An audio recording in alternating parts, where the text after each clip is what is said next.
Following the blockbuster success of the Matrix trilogy of films, 1999 to 2003, the writer-director Wachowski sisters could essentially do whatever they wanted. And what they chose to do in the wake of 9/11 and the Bush administration's ramping up of the surveillance state and endless war was adapt a graphic novel in which a terrorist heroically bombs the institutions of a fascist government. This was, shall we say, a bold move, especially since the script makes explicit parallels between the film's Norse Fire government and the Bush administration.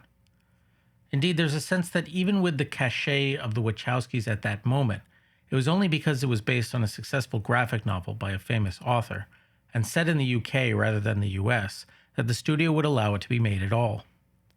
A similar film that opens with the hero blowing up the White House or the US Capitol building as a strike against tyranny seems like it might have been a harder sell for a presumed blockbuster from a major studio. The fact we even got this is almost a miracle. Of course, the parallels between Norse Fire in the film and the Bush administration was one of the sore points for the graphic novel's writer, Alan Moore, who felt that the movie significantly defanged, softened, and oversimplified what he'd been trying to do in the book. Which is remarkable considering what I just said about the way the film valorizes terrorism. But comparing the two, one can see his point. The film presents the titular terrorist V as a charmer who even has a quasi-romantic relationship with his young charge/prisoner, who in the book is barely a teenager, but the film ages her up to her 20s.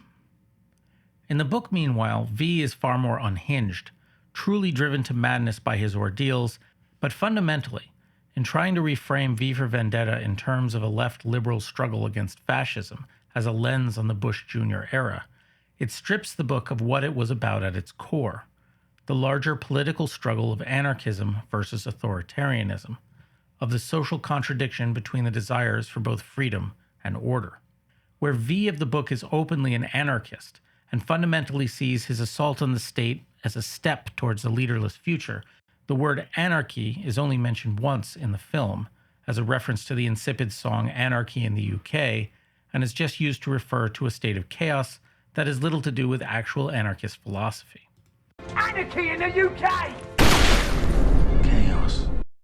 Which helps emphasize how, in common parlance, there may be no political term more abused and misunderstood than anarchism.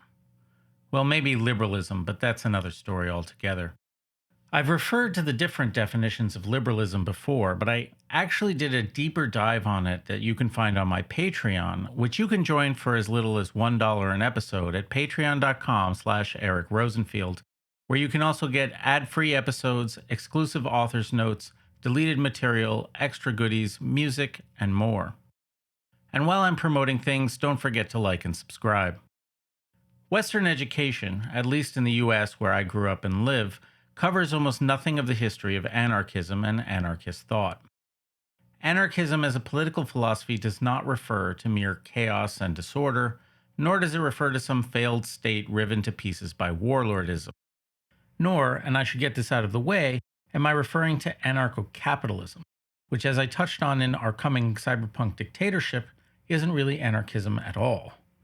Anarcho-capitalism looks at the problem of an ostensibly democratic government captured by corporate interests and decides that it's the government that's the problem, as if stripping away government protections but leaving corporations intact would allow unfettered competition to create a perfect society, rather than actually devolving into competitions over which corporation had the largest private army to dominate all the others and our lives with their undemocratic and essentially hierarchical corporate structures. In other words, it's feudalism with extra steps, which is why it's so popular with the sorts of billionaire oligarchs who want to create exactly this sort of network state feudal order in which they would rule without the pesky restrictions of petty things like democracy, which is why the libertarian to fascist pipeline is a thing. No, if you understand anything about anarchism as a political movement, you have to understand that it's fundamentally a form of socialism, a word here simply describing all leftist movements trying to create a more egalitarian society. Anarchism begins with the understanding that true freedom is incompatible with private property, by which we mean specifically the private ownership of enterprises and land, the means of production that provide things like food and housing and everything else our society is built on. While the idea of people sharing goods and property in common is so ancient that Jesus and his followers are said to have done it, The modern socialist tradition emerged as a reaction to the development of capitalism and the liberal ideologies it spawned. While the American Revolution was ostensibly premised on the notion that all men are created equal, and the French Revolution on liberty, equality, and fraternity, as the 19th century wore on, it became clear that this new system wasn't delivering on its promises for the great mass of people. Instead, the noble lords and kings had been supplanted by wealthy barons who owned the businesses and land and forced workers from childhood to toil all hours of the day in dangerous conditions to churn out goods and services in order to produce their profits. Soon various isms percolated through the culture: communism, socialism, communalism, mutualism, collectivism, social democracy, and so on, terms which at the time didn't have precise definitions and were often used interchangeably. And while different philosophers and their movements proposed often radically different ideas, most of them advocated some form of commune or worker-based control over the means of production to replace its private ownership by the lucky few at the top. French philosopher Pierre-Joseph Proudhon, 1809 to 1865, was the first person to use the term anarchism, from the Greek meaning no leaders, in the positive sense, and proposed that workplaces should be run by democratically organized workers' associations. Anarchism as a distinct movement of its own, however, emerged following the formation of the premier socialist organization of the time, the International Working Men's Association, in 1864. This First International, as it was later known, became riven between two factions that would ultimately tear it apart: those who followed German economist and philosopher Karl Marx, 1818 to 1883, and those who followed Russian revolutionary Mikhail Bakunin, 1814 to 1876. Marx and Bakunin both imagined a future society that was essentially stateless, with power devolved to independent committees and communally run municipalities. One of the ironies of Marx being associated with a totalitarian state in the popular imagination is that he thought the final form of communism would have no state at all, beyond a minimal organization to help direct production, a management of things and not people, as his collaborator Friedrich Engels, 1820 to 1895, would put it. Or as Engels would put it elsewhere, the society which organizes production anew on the basis of free and equal association of the producers will put the whole state machinery where it will then belong, into the Museum of Antiquities next to the spinning wheel and the bronze axe. This idea of all association being free and equal is key to all anarchist thought as well. Where Marx and Bakunin disagreed was in what's known as the transition problem, which is to say, how do we get from the current capitalist order to the future socialist one? Marx believed there would need to be a period following the revolution that he termed the dictatorship of the proletariat, but this didn't mean dictatorship in the modern sense, but simply a period in which the workers would be in charge. Engels said the dictatorship of the proletariat would take the form of a parliamentary republic, but this dictatorship might still have to make what Marx referred to in the Communist Manifesto, 1848, as despotic inroads, wielding state power to forcibly seize hold of property and eliminate class distinctions to create the conditions by which the state might finally be allowed to wither away. And if you're thinking to yourself socialism is the interim period and communism is the final stateless realization of Marx's ideas, those are notions that come from Lenin, not Marx. Marx never used those terms that way. Bakunin, on the other hand, believed that giving any group of people power over others would transform it from a dictatorship of the proletariat to a dictatorship over the proletariat, because no group would consent to give up power, and thus you'd just be exchanging one set of overlords for another. And indeed, it's easy to argue, as anarchists frequently do, that given the history of allegedly Marxist revolution, this is exactly what happened. Indeed, Bakunin, being Russian, said rather prophetically, "Take the most radical of revolutionaries and place him on the throne of all the Russias, or give him dictatorial powers, and before the year is out, he will be worse than the Tsar himself." Instead, Bakunin imagined the process of revolution itself would create the free federation of agricultural and industrial associations, organized from the bottom up, from the base to the summit, from the circumference to the center, as he put it. By free association, they would then form the federated networks of communes that would make up the new organization of property and the means of production. Decisions within each commune would be made through direct democracy with universal suffrage for both genders. Bakunin's followers referred to Marx's followers as authoritarian communists, and themselves as libertarian communists. The term libertarian having left anarchist notions long before being seized upon and abused by the right. Soon, though, these libertarian communists would simply be known as anarchists, a word Bakunin himself also embraced. "We do not fear anarchy," he wrote, "we invoke it, for we are convinced that anarchy, meaning the unrestricted manifestation of the liberated life of the people, must spring from liberty, equality, the new social order, and the force of the revolution itself against reaction." Unlike Marx among communists, though, Bakunin is not usually considered one of the foremost or most coherent proponents of anarchist thought. That honor generally rests with fellow Russian Pyotr Kropotkin, 1842 to 1821, and his book The Conquest of Bread, 1892, often called simply the Bread Book, is the one that's frequently thrust into people's hands by anarchists trying to help people understand. However, being a movement that prizes independence and freedom from authority above all things, anarchism is understandably fragmented into many different hyphenated movements and schools of thought. Anarcho-syndicalism, anarcho-communism, anarcho-collectivism, anarcho-primitivism, eco-anarchism, and so on, leading some anarchists to refer to themselves as simply anarchists without adjectives, as a pluralist tendency advocating cooperation and solidarity between anarchist groups.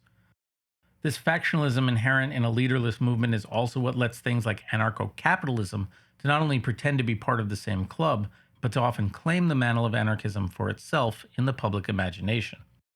Indeed, the term anarchism itself has become so loaded and misunderstood that many anarchists simply call themselves libertarian socialists or libertarian communists again, though these terms themselves are now caught up in their own nests of misunderstandings, where the term libertarian has been seized by right-wing arch-capitalists who see communism as its polar opposite of total control by the state.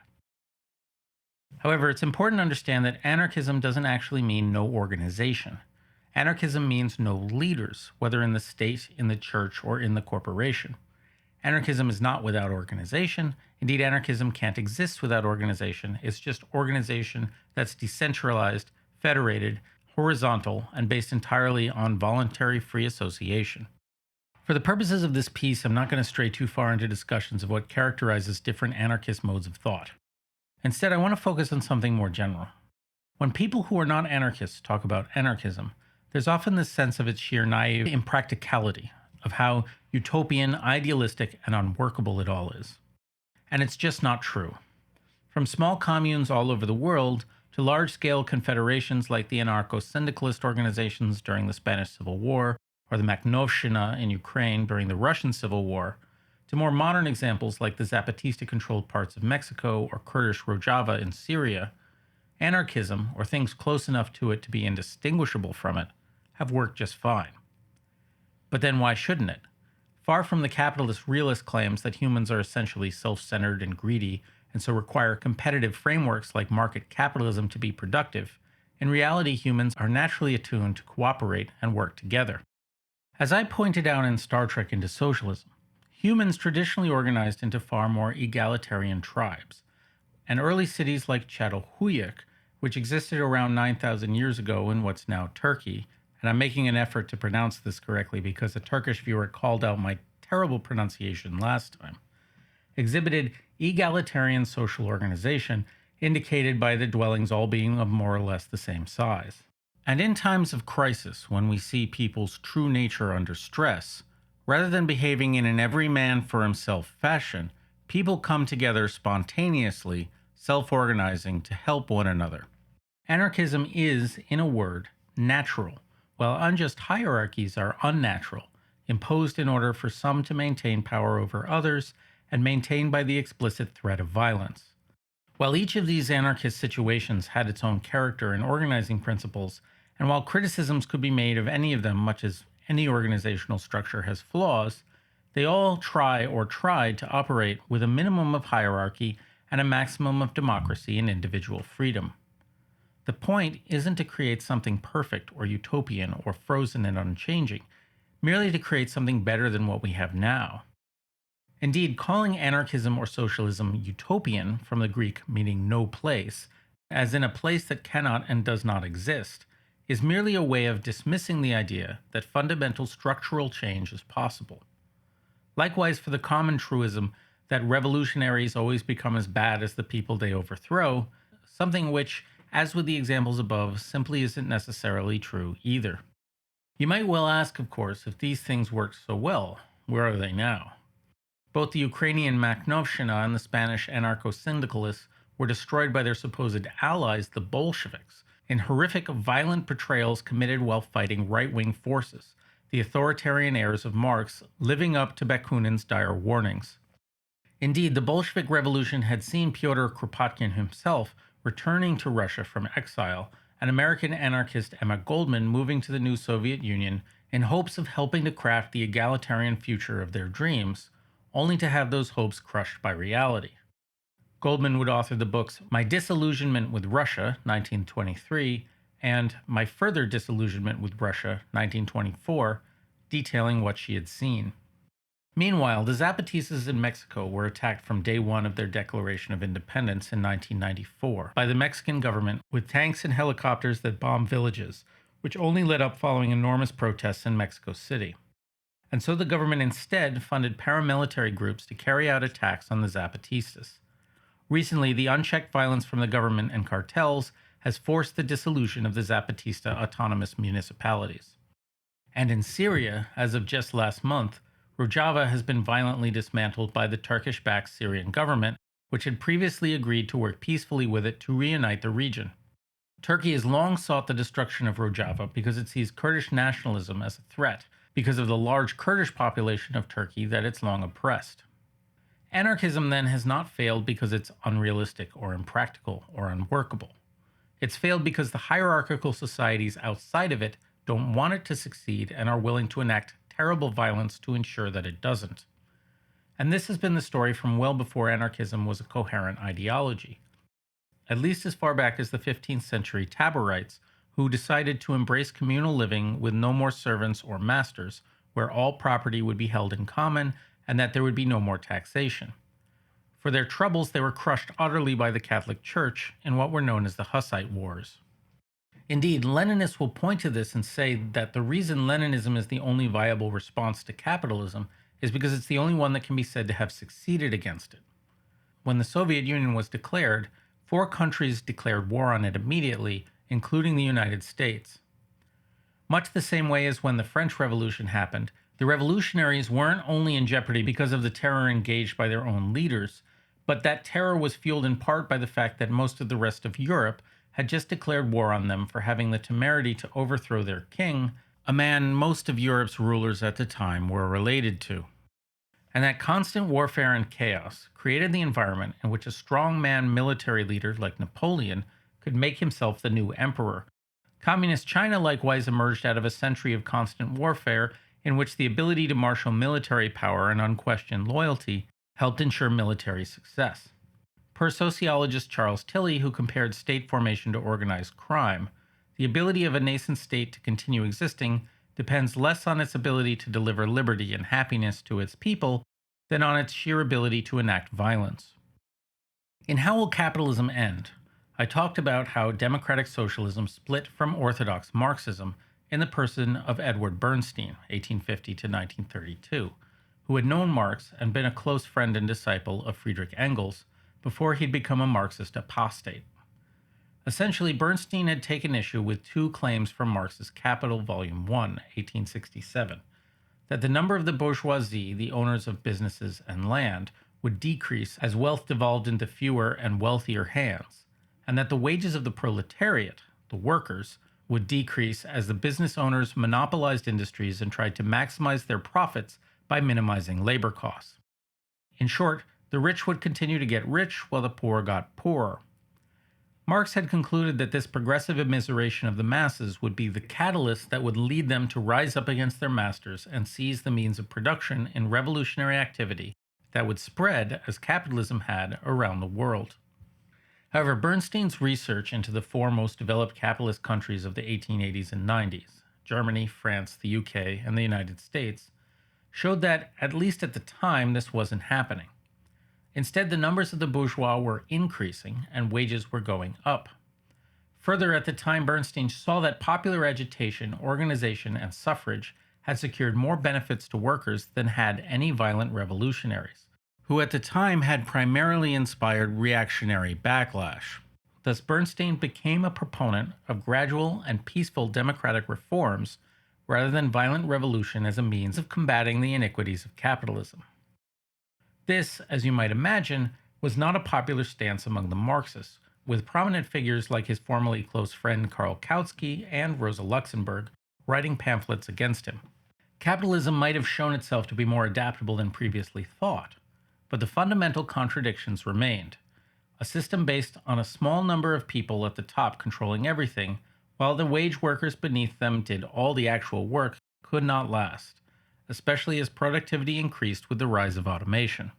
And of course, one can point out the irony that while the government of the Weimar Republic, of which Bernstein was a part, did indeed create many worker-friendly reforms, it also preserved many of the structural problems of the empire it replaced and worked to crush the Marxist left that wanted greater change, and thus helped pave the way for the fascist dictatorship, bankrolled by the wealthy, that would work to roll back everything it had achieved just after Bernstein himself passed away. Still, the post-war world saw the dominance of the kind of social democratic reforms Bernstein had championed, and with it a period of prosperity in the developed West in the middle of the 20th century. However, capitalists spent that period conspiring their comeback and seized on the economic downturn of the oil shock of the 1970s to make their move and introduce a program of neoliberalism that would roll back regulations, taxes on the wealthy, and public benefits, destroy unions and other forms of worker power, and end the fundamental correlation between increased productivity and increased wages. If we try to measure the current economic state using the terms Bernstein used, we run into some problems. The number of business owners have indeed increased year on year, therefore technically growing the ranks of the bourgeoisie, but a closer look at the statistics tells an interesting story. 81.9% of small businesses are non-employer firms, meaning they have no employees, only an owner.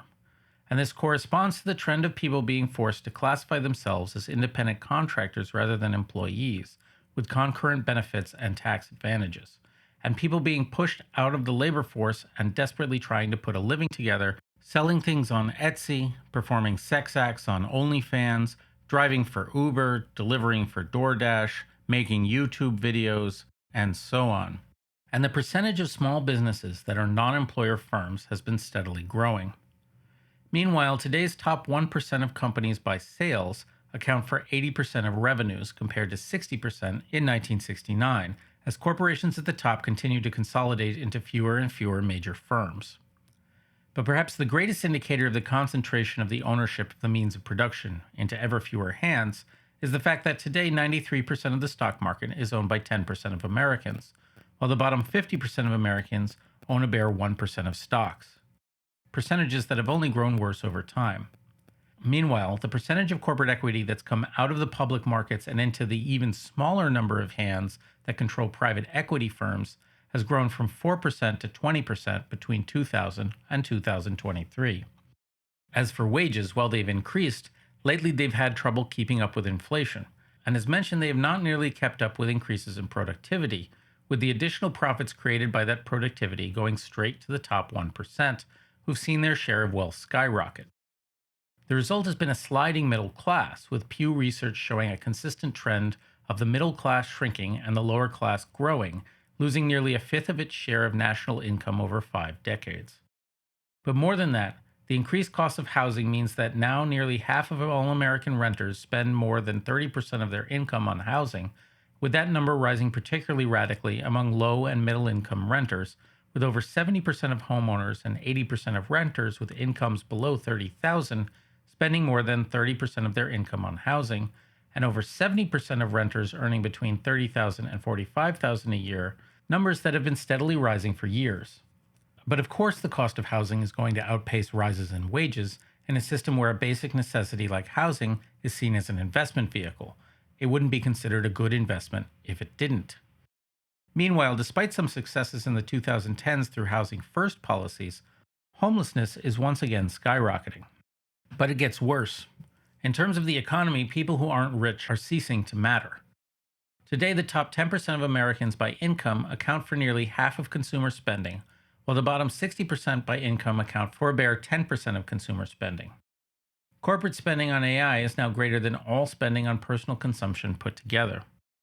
3 people have as much wealth as 50% of the planet.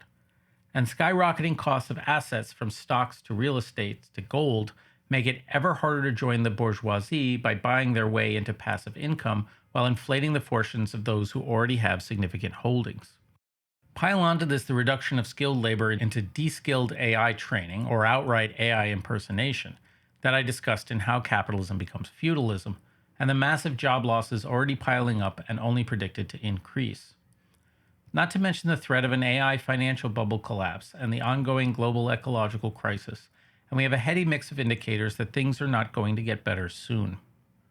In the past, I've said what we need to do to combat this is build up worker power in extra-governmental organizations, like unions, cooperatives, and political organizations like the Democratic Socialists of America. And I finished our coming cyberpunk dictatorship by positing a scenario in which an actual left-leaning Democrat manages to get into office following the Orange Führer and uses the ways in which he's expanded the office to make real substantive change. And I still think all that is the best we can hope for in the near future. But at this moment, in 2026, it sure looks like Luxembourg's been vindicated, doesn't it? And that we're right back on Marx's train towards mass immiseration and everything that goes with it. I talked about the techno-feudalist end goal in our coming cyberpunk dictatorship, and while billionaires salivate over transforming Greenland into a network state dystopia, I think the real clue to where they see all this going is in the outskirts of Salt Lake City, Utah.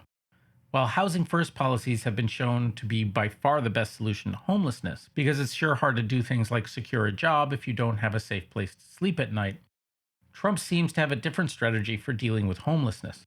His plan is to involuntarily commit homeless people to a camp where they will have work-conditioned housing. Of course, there's another word you could call work-conditioned involuntary housing: slavery. Indeed, this sort of thing has a precedent in this country since the Constitution actually explicitly allows slavery as a punishment for a crime. After the Civil War, Southern whites went to great lengths to invent pretexts to re-imprison black people on trumped-up charges, creating prisoners they would then lend out to plantations as a roundabout way of re-implementing slavery. Forced labor in prison was one of the things that was conspicuously absent from our coming cyberpunk dictatorship, though I mentioned it in my author's notes on Patreon, which you can find at patreon.com/Eric Rosenfield and join for as little as $1 an episode. The reason was simply because I didn't want to go into too much of a digression about how today prison labor leased out to private companies is actually still a very small percentage of prison labor, about 3%, which admittedly is still horrific, with most prison labor going into government work providing free labor to help run the prison itself. Also, 8% of prisoners are in private prison, while 90% of ICE detainees are in private detention centers, directly making profits for shareholders by virtue of their imprisonment. But with the homeless camps, we're seeing this expanded out to people whose only crime is having nowhere to live, criminalizing poverty, even more than our criminal justice system already criminalizes poverty. As with the imported menial laborers fascist thinker Curtis Yarvin imagined in his Network State Manifesto, a la Dubai, where opulence built on slave labor is the order of the day, we can see where this heads and what this means. However, I also said in our coming cyberpunk dictatorship, these billionaires are also morons surrounded by sycophantic yes-men constantly proclaiming their genius. The likelihood that any of this network state bullshit can succeed, I think, is pretty small, but the likelihood it destroys the political stability folks in the West have essentially taken for granted since the end of World War II seems to already be taking place. In fact, the billionaires seem to tacitly understand the probability of collapse, but instead of trying to work to make the world better for the mass of people, they build bunkers and wonder about how they'll control their security guards once the world is burning and money no longer has any meaning. The reason I'm a proponent of democratic socialism is because democratic socialism is the best case scenario. I would like for us to peacefully move towards a more egalitarian future. Why wouldn't I? But as with anarchism, the problem isn't so much that one cannot democratically make reforms to redistribute wealth per se, but that those with wealth and power will fight such reforms as an existential threat, and because they have wealth and power, they'll be able to do a lot of damage. That they won't understand that submitting to reforms that redistribute power will not only make society better for everyone, but that it's the only way to avoid the kind of cascade of political and social collapses that not only results in the destruction of their carefully hoarded wealth, but potentially also finds them in the warm embrace of the guillotine. New York Mayor Zoran Mamdani proposes something as anodyne as the city government opening up some grocery stores and food deserts, and the rich of the city behave like we'll be hunting them for sport. Zoran may have won his election, but even now Donald Trump is testing the waters for how far he can suborn elections, and the loathsome Larry Ellison is amassing even greater control over multinational media to, like Rupert Murdoch before him, shear off all semblance of anything that isn't explicitly defending the primacy of existing wealth and power. And the ostensible opposition Democratic Party is pitching new ways of positioning themselves without upsetting their billionaire backers. As mentioned, V for Vendetta opens with acts of terrorism against a government framed in heroic terms. Anarchism, of course, has a long association with terrorism. In the late 19th century, the bomb-throwing anarchist became a cliché as anarchists bombed locations all over Europe, from the French National Assembly to a Spanish theater orchestra pit. Anarchists also assassinated a string of world leaders, including the President of France, the Prime Minister of Spain, the Empress of Austria-Hungary, the King of Italy, and President William McKinley of the United States. This was what was known at the time as propaganda of the deed, actions designed to show the vulnerability of bourgeois society and inspire workers to rise up in revolt. However, for the most part, propaganda of the deed mostly just inspired reactionary backlash and moral panics, and the workers were far from always on board with this violence. Emma Goldman's husband, Alexander Berkman, attempted the murder of industrialist Henry Clay Frick during a steelworker strike that Frick had attempted to violently put down with both private goons and the national militia. Berkman ended up subdued by the same workers he was trying to kill in the name of. Ultimately, propaganda of the deed was left behind by the anarchist movement as a strategy that had failed. V for Vendetta wants us to imagine a lone figure striking fear in the state will inspire the populace to rise up spontaneously against it. But this country needs more than a building right now. It needs hope. But in reality, this simply isn't how revolutions happen. But revolutions also don't happen, as some leftists seem to think, just because the working people become more and more miserable and poor. Sometimes you'll see leftists say things like wealth inequality now is as bad as it was in Tsarist Russia before the revolution, as if wealth inequality was the only reason the Russian Revolution occurred, as if Russia and most other countries hadn't had extreme wealth inequality for as long as they'd existed.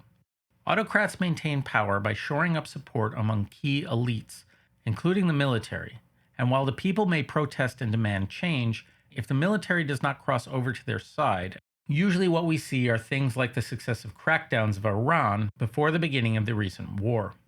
To quote Revolutions, a very short introduction, 2013, by Jack A. Goldstone, revolutions can occur only when significant portions of the elites, and especially the military, defect or stand aside.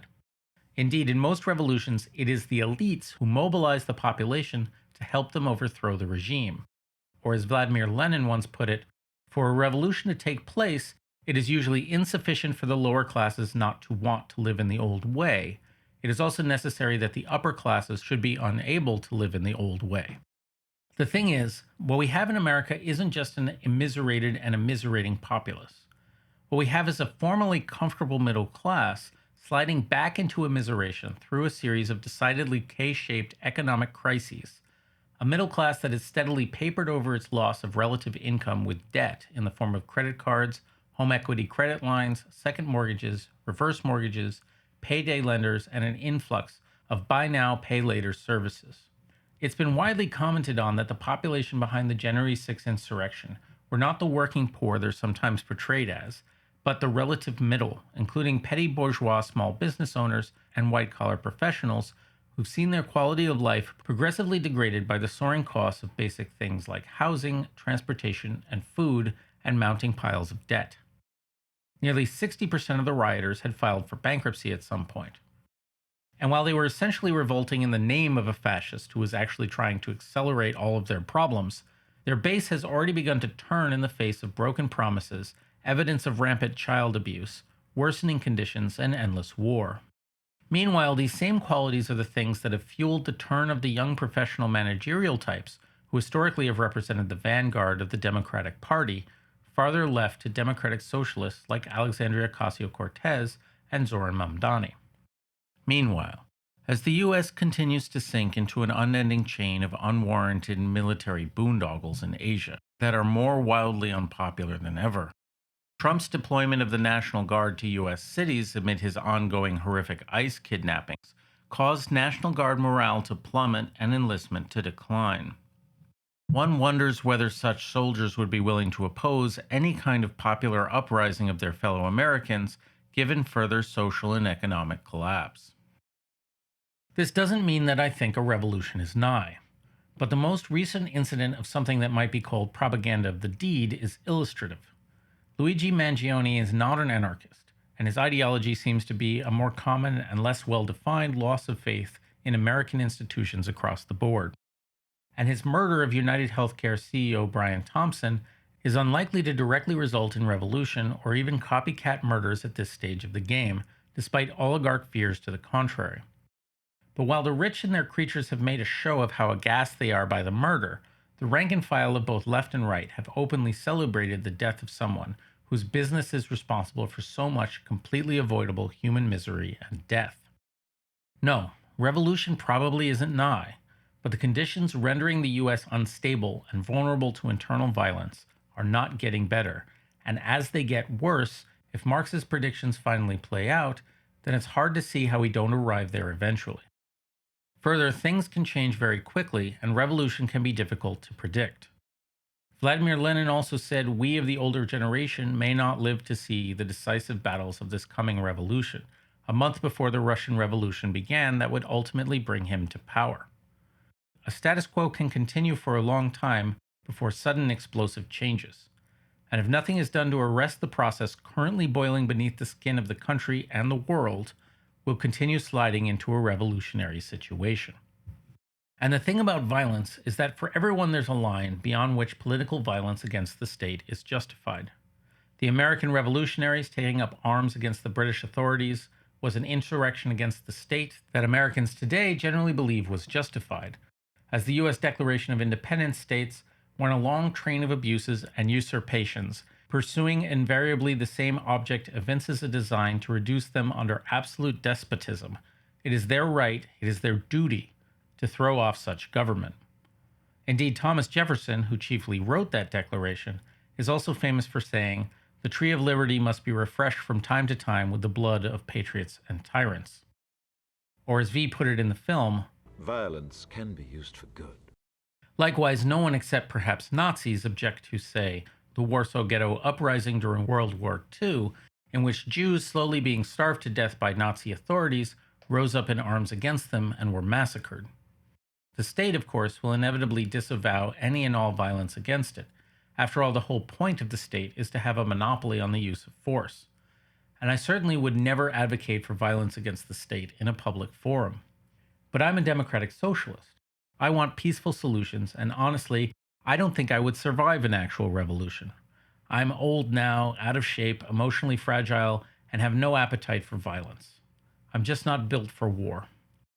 But as fascists work to undermine elections, the concentration camps and work camps are erected, bombs fall on children, and we become serfs to the pedocrats at the helm of state, well, I pray for the viability of democratic socialism. Alan Moore himself actually repudiated violence by the time he was finishing V for Vendetta. In a sense, this is why V has to die at the end. V is a killer, a destroyer of things, not someone who builds things anew. As Evie says in the book after V has died, the age of killers is no more. They have no place within our better world. In an interview years later, Moore talked about violence, saying that in Book 3 of V for Vendetta, violence is rejected, that killing people is always wrong, and at that point the initial hero V stands down and lets a non-violent person take over the role. Indeed, in both the comic and the film, Evie is captured and treated to the torture and torment of life in a concentration camp, only for it to be revealed that it was V who'd captured her all along and done these things in an effort to free her from the prison of her life, because that was what had happened to him and how his mind had been freed. V makes her like him. Now, this is a very dramatic way to show V's backstory, but it's also, a pretty messed up thing to do to someone. Torturing people for their own good is not a great look, and in the book, even more than the film, V is pretty obviously a psychopath, someone essentially driven mad by the horrors done to him by the regime. This perhaps gets into a problem Moore would stumble on again with the character Rorschach in his book Watchmen, 1986 to 1987, which is when a character who's meant to be cautionary becomes seized upon as aspirational because he's just cool. Of course, unlike V, Rorschach was never supposed to be cool. He was supposed to be the kind of mentally ill, antisocial weirdo that these sorts of violent vigilantes would be in real life. Such a person would probably be a lonely, paranoid vigilante. He'd probably have terrible hygiene habits, no friends. This seemed to be a more feasible reality. But when you have somebody in prison say, None of you seem to understand. I'm not locked in here with you. You're locked in here with me. well, people are going to like that sort of thing. Meanwhile, a poetry-quoting, knife-wielding, always one step ahead of the authorities kind of guy like V seems purpose-built to be a hero of the people. And really he was. Alan Moore is a self-described anarchist, after all, and originally, quote, intended it to be a pretty trite piece of propaganda. But it didn't work like that. It came out superficial and hollow. And so his comic about the battle between liberty and authority, between anarchy and fascism, became a much more nuanced piece that both explored the psychology of the fascists in humanizing depth and framed its hero protagonist as fundamentally terrifying and insane, to be rejected and moved on from.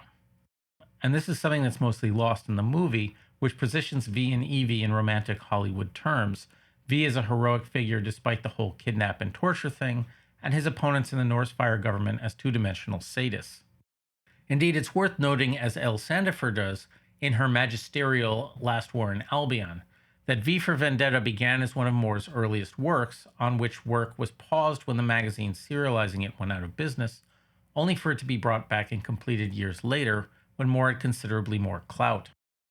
In between those 2 points, Moore had gone deep into superhero fiction with, among other things, his runs on Captain Britain, Marvel Man, known in America as Miracle Man, and of course Watchmen. As Sandifer puts it about the last part of V for Vendetta, Moore was writing this coming off a lengthy exploration of the aesthetic endpoints of superhero narratives that found fascism sitting coldly at every terminus.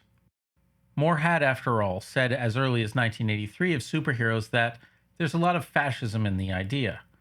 Somebody said the difference between Superman and a mass murderer is in fact very little. They're both people who assume they have the power and assume that they have the right to inflict their own conception of justice on the world. There is a lot of strange morals there which are really interesting to explore. In my episode Superman and the Case for Open Borders, I talked about how the superhero genre is specifically maladapted to address problems that require systemic solutions, and indeed have a tendency to become right-wing narratives, because superheroes are inherently special with powers and abilities far beyond those of mortal men.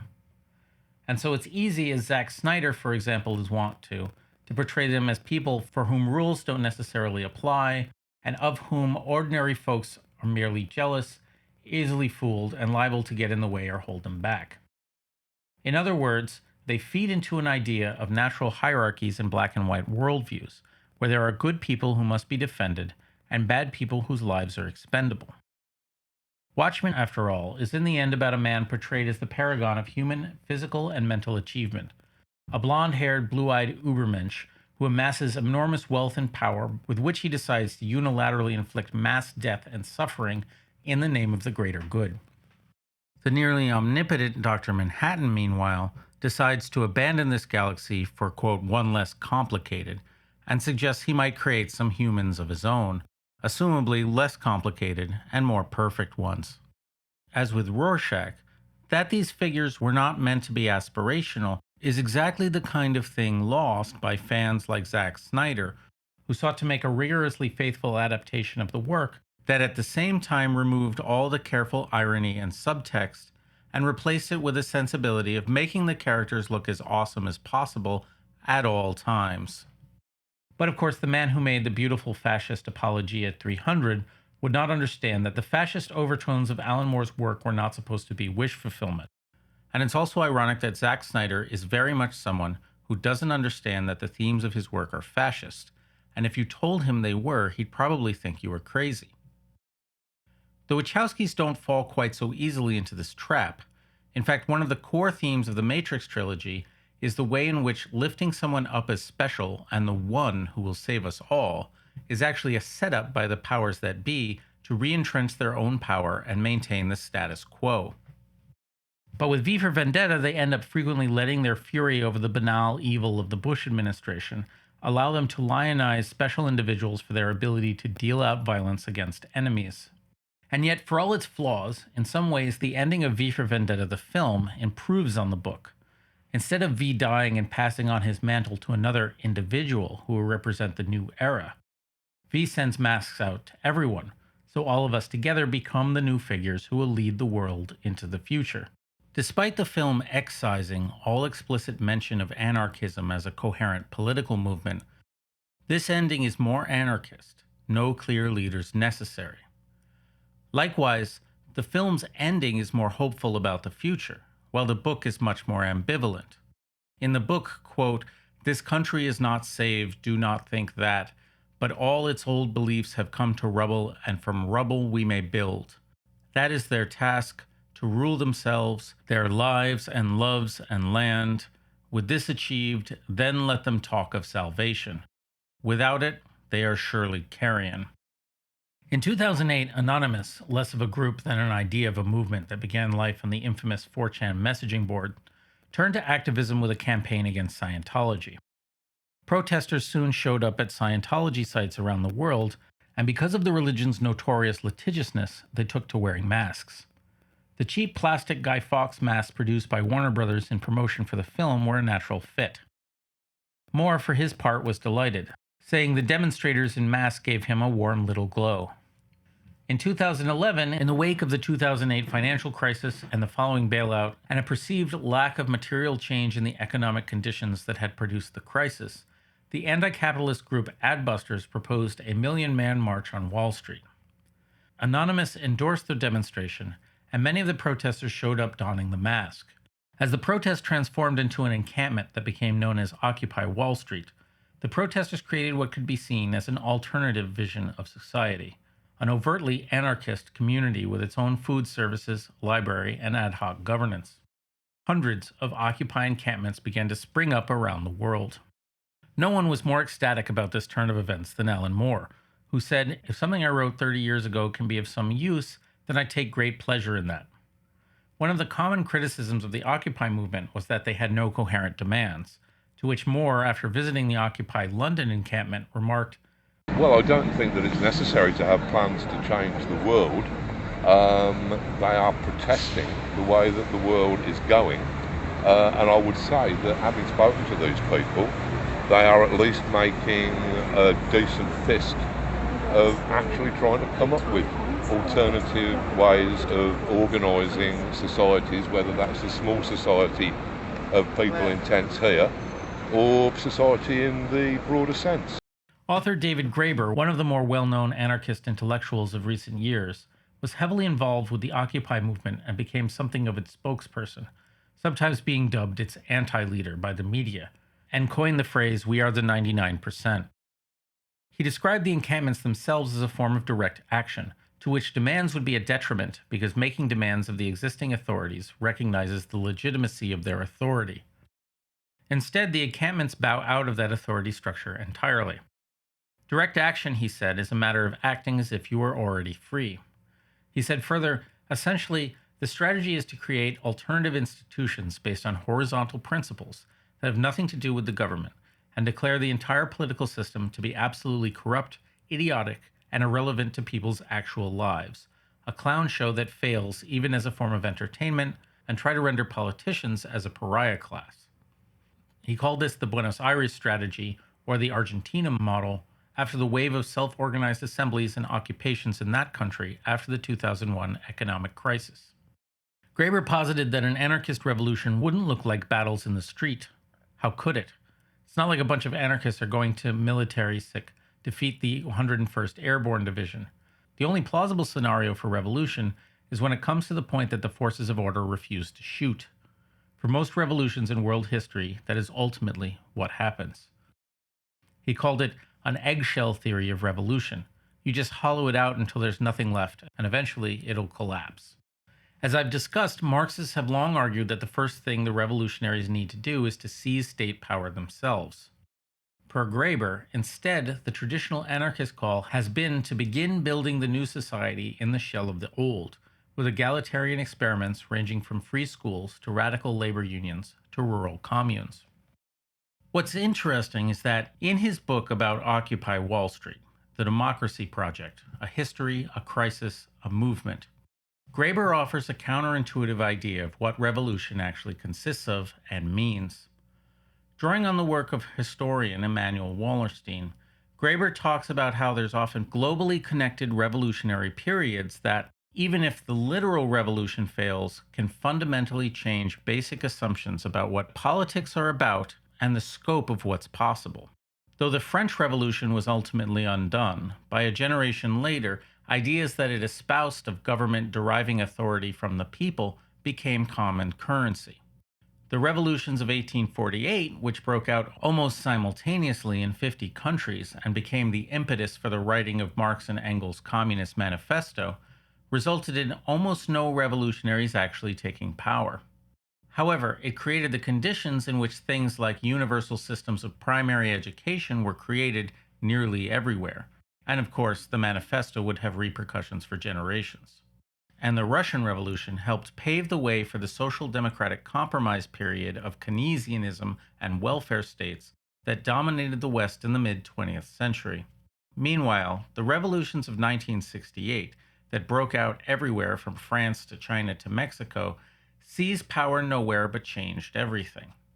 Modern feminism emerged out of these movements, as well as the idea of the inseparability of personal and political liberation. The personal is political, as it were, and a backlash against institutions and bureaucracy.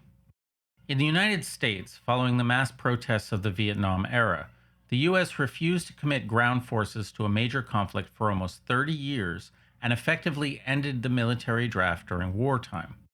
When large-scale military engagement resumed following 9/11, it was accompanied by incessant propaganda and, quote, experts provided exact calculations on body bag count, how many U.S. casualties it would take to stir mass opposition, and the rules of engagement were carefully written to keep the count below that.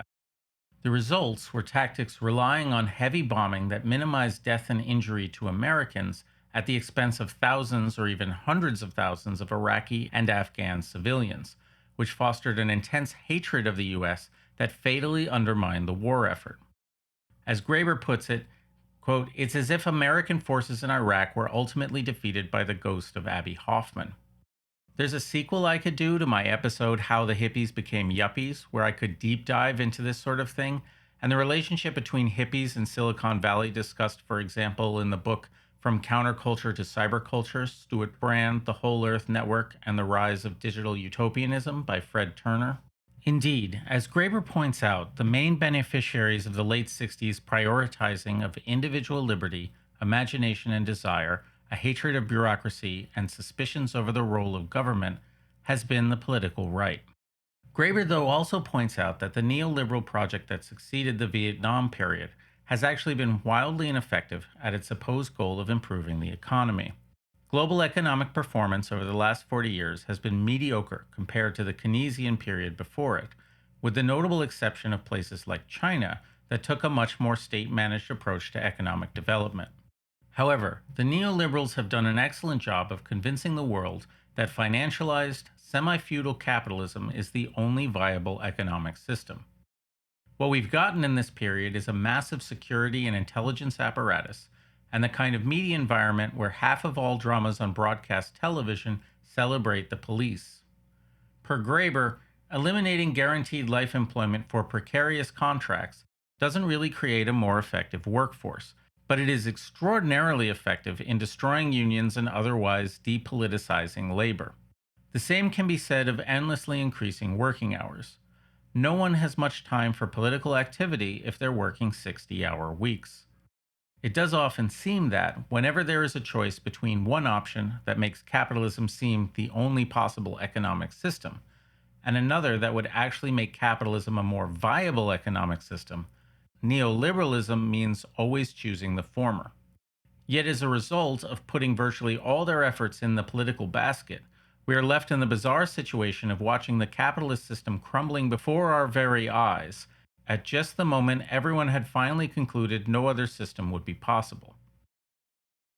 Arguably, there was another inflection point around 2011 in the wake of the 2008 financial crisis, which not only saw the hundreds of Occupy encampments, but the Arab Spring revolts across the Islamic world and protests in India, Chile, Greece, Spain, and China. Much as with the revolutions of 1848, most of these movements can be said to have ultimately failed in their immediate objectives. But they were part of another global sea change in the imagination of the possible in the face of the neoliberal order.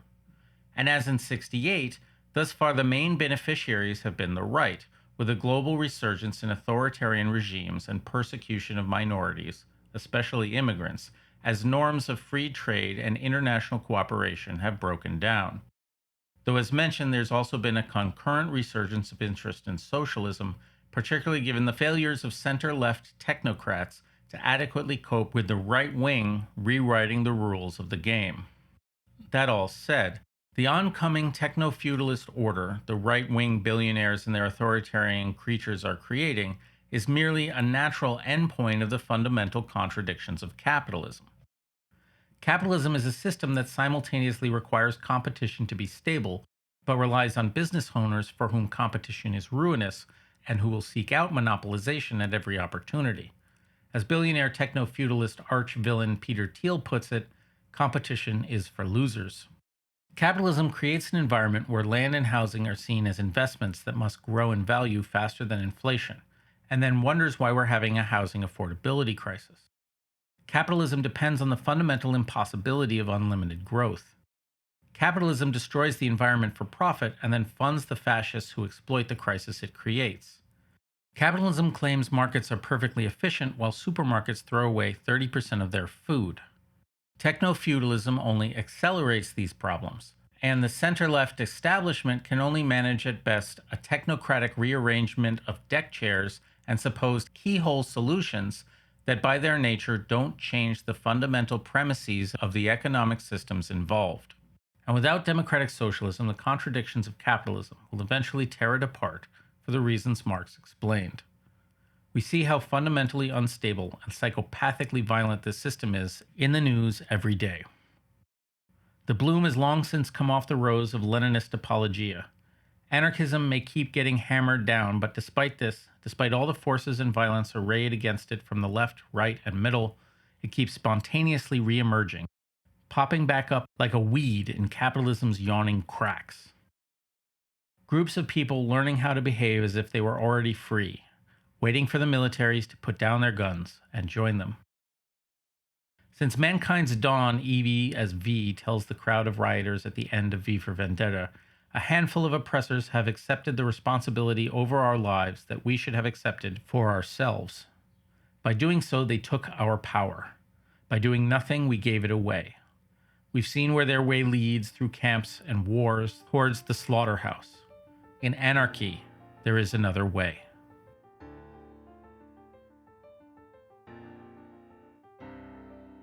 This is probably going to be the last episode I do in this particular format, and I think it represents a culmination of what I've been doing here since Loki and how conservatives become fascists.